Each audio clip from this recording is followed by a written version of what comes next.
उस बेटे को ये मालूम नहीं था कि जब वो अपने पिता की चिता को आग लगा रहा है, वो हाथ कहाँ है जो उसके सर को सहलाता था?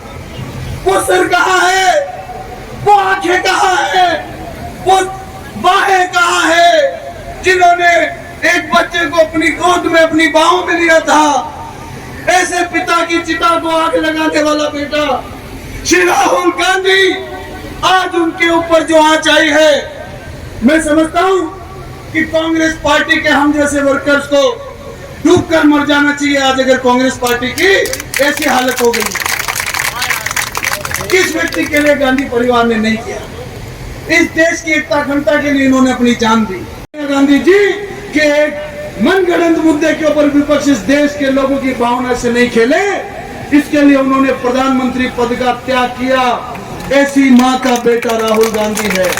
आज अगर उनके साथ में ये अत्याचार उनकी आवाज को दबाने के लिए किया जा रहा है, मैं समझता हूं हमारे जैसे कांग्रेस पार्टी के लोगों के लिए ये शर्म के मारे डूब मरने वाली बात। और इसमें कुछ भी करेंगे, इस देश की इकोनॉमी को ध्वस्त कर देंगे, इस देश की जीडीपी को बर्बाद कर देंगे, इस देश के सारे एयरपोर्ट और पोर्ट अदानी को दे देंगे, इस देश का सारा धन अंबानी को दे देंगे। तो अगर एक व्यक्ति सब चीज के बीच में खड़ा हुआ है, जो निडर है, जो डरता नहीं है, जो हमेशा हर मुद्दे के खिलाफ बोला है, और अब लोगों को यह पहचान में आने लग गया कि जब राहुल गांधी बोलता है तो 6 महीने बाद में सबको पता लगता है कि राहुल गांधी जी ने सही बोला था। वो आज देश के सामने वो परिस्थितियां बनती जा रही है। ये आखिरी नेता है। साथियों, जंगल के अंदर सबसे पहले सूखा पेड़ जलता है तो लोगों को लगता है कि वह सूखा पेड़ है, जल रहा है, तालियां बजाओ। सूखे पेड़ के बाद में हरे पेड़ जलते हैं, हरे पेड़ के बाद में जीव जंतु जलते हैं, और जब पूरा जंगल जल जाता है फिर वापस जाने का रास्ता नहीं बचता। ये जंगल में आग लगाने का काम कर रहे हैं और देश में बहुत सारे लोग ताली बजाने का काम कर रहे हैं। मैं आप लोगों से आह्वान करता हूं, ये शुरुआत है। आज के इस प्रदर्शन को, दिल्ली की गिरफ्तारियों को, इस युद्ध का अंत मत मानना। अभी तो वार्म अप भी नहीं हुए, ये लड़ाई आर पार की होगी। अब जब इन्होंने लीडरशिप के ऊपर हाथ रख दिया तो आखिरी सांस तक लड़ाई होगी। आज इस टेंट के अंदर से हम सब ये तय करके जाए कि इस टेंट के बाद में अपने घर पर जाकर बातचीत कर लेना, या तो अपने घर पर जाकर सो जाना और फिर से कांग्रेस पार्टी की मीटिंग में मत आना। लेकिन अगर कांग्रेस पार्टी में हम लोग रहेंगे तो इस लड़ाई के अंत तक इस लड़ाई को लड़कर उसके बाद हम कांग्रेस पार्टी में रहेंगे। इस लड़ाई में हमको पीछे नहीं हटना है, क्योंकि अगर इस लड़ाई में हम पीछे हट गए तो किसी का कुछ नहीं बचेगा। आपके और हमारी तो केवल राजनीति जाएगी, इससे ज्यादा कुछ नहीं जाने वाला। जो विधायक नहीं होता वो भी घी की रोटी खाता है, अच्छे से अच्छा कपड़ा पहनता है, कोई फर्क नहीं पड़ता।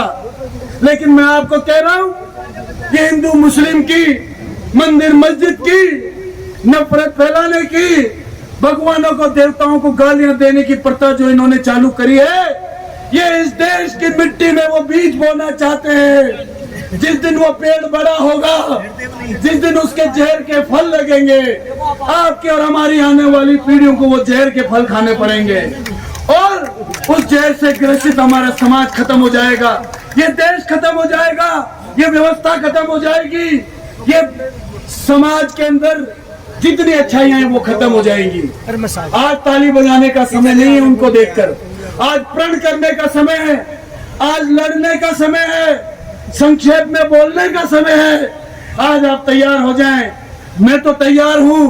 और मुझे लगता है पिछले 4 दिन से जिस प्रकार से आदरणीय अशोक गहलोत जी, श्री गोविंद डोटासरा जी, इनके नेतृत्व में कांग्रेस पार्टी राजस्थान के नेताओं ने दिल्ली के अंदर जो ईट से ईट बजाई है, आज ये जयपुर में ईट से ईट बजाएंगे। ये शुरुआत है, ये अंत नहीं है, ये पहला दिन है। ये लड़ाई 50 दिन भी चल सकती है। ये ईडी कारिंदा है,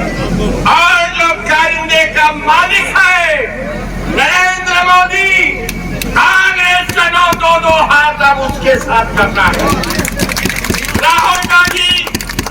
राहुल गांधी तो एक मोहरा है उनका, और असलियत यह है कि इस मुल्क से जमहूरियत को खत्म करने का जो फैसला है नरेंद्र मोदी और भारतीय जनता पार्टी का, उसके खिलाफ कांग्रेस जनों एक बार फिर से जिसके आप वारिस हो उस विरासत को बचाने के लिए मैदान में कूदना। ये सोनिया गांधी को नोटिस दिया जा रहा है, ये क्या है? ये इस देश के एक कांग्रेस जनों को चुनौती है, ललकारा जा रहा है कि जिन उसूलों के लिए इस मुल्क की आजादी की लड़ाई लड़ी गई थी, उस असूलों के विपरीत इस मुल्क को चलाने का काम हो रहा है।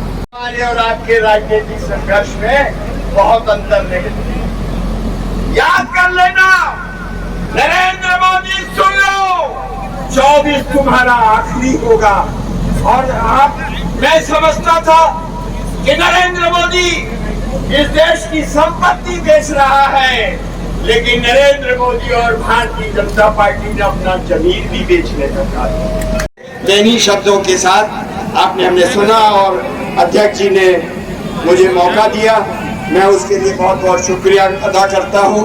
और स्वास्थ्य ठीक नहीं है, नहीं तो मैं आपके बीच में बैठता, लेकिन फिर आपसे प्रण लेना चाहता हूँ कि इस लड़ाई को जहाँ गली मोहल्ले खेत खलियान वहाँ पर लोगों को समझाने का काम करिए, और इस लड़ाई को इस देश के आम आदमी की जिंदगी की लड़ाई से जोड़ के आगे लड़ने का काम करें।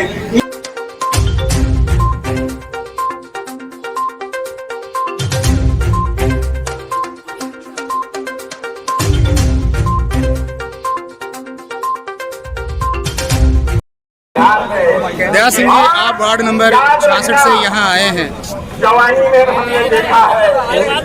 आप कितने लोग आए हैं? 200 कार्यकर्ता हैं